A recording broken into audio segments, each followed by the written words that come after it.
ഇന്ന് പരിചയപ്പെടുത്തുന്നത് ഒരു അടിപൊളി രസമാണ്. ഈ രസം ഞാൻ ഉണ്ടാക്കിയത് മാങ്ങയും കൂടെ ചേർത്താണ്.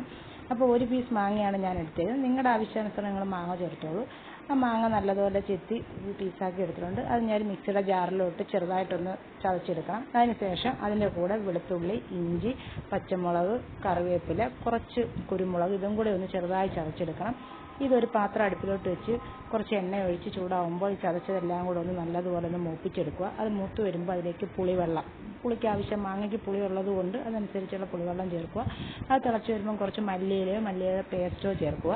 ഉപ്പും ഇട്ട് അത് തിളയ്ക്കുമ്പോഴത്തേക്ക് നമുക്ക് കടുക് വറുക്കാം. കടുക് വറുക്കുമ്പോൾ മല്ലിപ്പൊടി, മുളക് പൊടി, മഞ്ഞൾപ്പൊടി, ഉലുവാപ്പൊടി, കായപ്പൊടി ഇതൊന്നും കരിഞ്ഞു പോകരുത്. ആ രീതിയിലൊന്ന് തീ കുറച്ചിട്ട് തീ ഓഫ് ചെയ്തതിന് ശേഷം ഒന്ന് മൂപ്പിച്ചെടുക്കുക. അതും കൂടെ നമുക്ക് തിളച്ച രസത്തിലോട്ടിടാം. ഇതെല്ലാം കൂടെ ഒന്ന് മിക്സ് ചെയ്ത് തിളച്ച് വരുമ്പോൾ നമ്മുടെ രസം റെഡിയാണ്. കറിവേപ്പിലയൊക്കെ ചേർത്ത് നമുക്കിത് വിളമ്പാവുന്നതാണ്.